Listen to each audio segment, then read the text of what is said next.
여러분 안녕하십니까, 강신엽 변호사입니다. 김용이 탈락했습니다. 김용이 누굽니까? 성남 라인입니다. 이재명의 측근 중에 측근입니다. 최측근이라고 해도 과언이 아닙니다. 이재명 본인 말로 그렇게 말했습니다. 내 측근은 정진상 김용이라고 말했습니다. 그 김용이가 최고위원회에서 탈락했습니다. 이재명을 팔았습니다. 이재명이 대놓고 지원을 했습니다. 왜냐하면 이자가 말이죠, 사실상 5년 징역형을 받았는데도 불구하고 여기 나간다는 자체가 이재명이 도와주지 않으면 절대로 불가능한 겁니다. 그런데 낙선했습니다. 자, 이러자 이 문제를 갖다가 또 짚고 나왔습니다. 굳이 짚고 나왔습니다. 누가? 김어준이가. 무슨 말을 했느냐? 김용 탈락? 이거 친명 타이틀 도움이 안 되네? 이재명 출소받자 안 되네? 라고 의원들이 따지기 시작할 것? 이거 비수를 꽂는 겁니다. 이게 무슨 말입니까? 김용희가 이재명 측근인데도 최고위원도 안 되네? 그럼 나가 이재명에 출서가지고 이재명 팔아봤자 다음에 국회의원 안 되겠네? 국회의원들이 계산기를 두드리기 시작할 것이다. 엄청 무서운 말입니다. 김어준이가 이재명을 생각해 주는 것처럼 말하지만 사실은 이재명 너 끝났어, 이런 말입니다. 또 그런 말도 했습니다. 지지율이 40% 떨어져가지고 3자 나오기 시작하면 다시 회복하기 어렵다. 그러면서 당청이 준비해야 된다, 당청이 대처해야 된다. 그런 말은 괜히 붙이는 것이고, 사실상 하고 싶은 말은 이재명 나락가네, 이것이 김어준이가 하고 싶은 말입니다.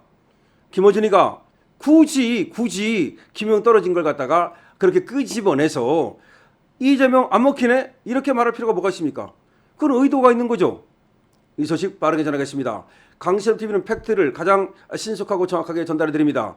강신엽TV는 현안을 가장 날카롭게 분석해드리고 있습니다. 구독과 공유, 좋아요 부탁드리겠습니다. 이재명의 최측근 인사로 분류되는 김용 전 민주연구원 부원장이 8.17 더불어민주당 전당대회 최고위원 선거에서 끝내 탈락했습니다. 친명계 후보들의 막판 사퇴가 있었고 단일화라는 배신을 쳤음에도 불구하고 당선권 진입에 실패한 겁니다. 여권 내부에서는 친명 간판, 친 이재명 간판, 이 결집력에 균열이 생겼다는 평가가 나오고 있습니다. 여권 핵심 스피커인 방송인 김어준은 의원들의 계산법 변화, 당청 구조의 위기를 경고했습니다. 그러니까 의원들이 계산기를 두드리기 시작할 것이다. 그리고 당청, 그러니까 민주당과 청와대의 구조적 변화가 일어날 것이다. 더 이상 이제 청와대가 당을 장악하지 못할 것이다, 이 말입니다. 왜냐? 이재명한테 출소받자 공천 못 받는데, 나는 공천 받아야 되는데 누가 공천권을 쥐고 있습니까? 김민석이가 공천권을 쥐고 있단 말이에요. 물론 김민석이가 이재명 꼬봉 아니냐고? 지금은 그렇게 보이죠. 과연 그럴까요? 김민석이는 어떻게 공천해야 될까요? 자기 대통령 되기 위한 공천을 해야 되겠죠. 그러면 이재명한테 유리한 공천이 아니라 자기한테 유리한 공천을 해야 되죠. 그러면 의원들은 누구한테 줄 서겠습니까? 김민석한테 줄 서야죠. 그리고 또 공천 못 받을 것 같으면 어떻게 되겠습니까? 탈당해야죠. 어디로 가겠습니까? 조국당으로 가야죠. 아니면 당 만들어야죠. 민주당이 분열된다고 보는 이유가 바로 그것입니다. 자, 어쨌든 이로써 말이죠, 지금 김용이 떨어짐으로써 지금 3명 대 2명이 됐는데 친청계가 3명이고 친명계는 2명밖에 안 됩니다. 수석도 최민희가 차지했습니다. 박선은 끝내 수석 못했습니다.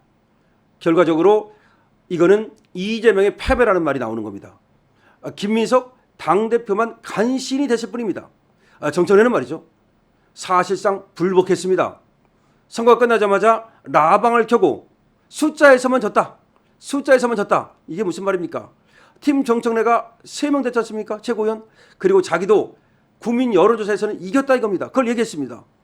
그러면서 직접 언급은 안 했지만 호남만 아니었더라면 이 말을 하고 싶은 겁니다. 이거 말이야, 니들이 호남에다가 반도체 어쩌고 해가지고 인위적으로 그렇게 김민석 만든 거지, 사실은 내가 이긴 거야. 지금 어떤 평가가 나온지 아십니까? 당대표 빼놓고는 다 정청래가 이겼다. 정청래가 대권 주자로 발돋움했다, 이런 얘기까지 나옵니다. 물론 정청래가 대권 주자라고 하는 거는 저는 동의하지 않습니다만은 그만큼 김민석이가 지금 안 먹힌다는 겁니다. 김민석이 당대표 되면 야 김민석 대권주자 됐다. 야 김민석이 이제 완전히 민주당을 장악했다. 그래서 이재명은 이제 안전하다. 뭐 이런 말이 나와야 되는데 그런 말보다는 오히려 야 김민석이 간신히 이겼네. 정청래가 대권주자로 발돋움했네. 사실상 정청래가 이긴 거야. 이런 말이 나오고 있다는 겁니다. 김어준은 18일 방송에서 이번 결과를 두고 종합하면 당대표는 김민석을 선택하면서도 동시에 권리당원들은 견제와 균형도 선택했다. 친정청래계 후보 3명을 다 당선시키고 최민희 수석 최고를 만들었다. 이렇게 얘기를 했습니다. 특히 김어준은 김용 후보의 탈락이 당내 의원들에게 미칠 파장에 대해서 강도 높은 경고를 내놓은 겁니다. 김어준은 계속 말합니다. 김용 후보 탈락은 김용 후보 개인으로는 받아들이기 굉장히 힘들 것이다. 동시에 민주당 의원들에게 받아들여진 메시지도 무척 예사롭지 않을 것이다. 즉 민주당 의원들이 흔들릴 거다 이 말입니다. 친명이라고 내세우는 것이 자기 정치, 자기 당선에 도움이 되나? 라고 따지기 시작할 거다. 곧 총선이 있고 자기 선거가 다가오니까 청와대로서는 의원들이 그렇게 생각하기 시작하는 게 지금 지지율 빠진 것 이상의 위기다. 다시 말하면 지금 지지율 빠진 것보다 더 무서운 위기가 이제 의원들이 이재명 간판으로 안 되겠네 라고 생각하는 것이 진짜 위기다.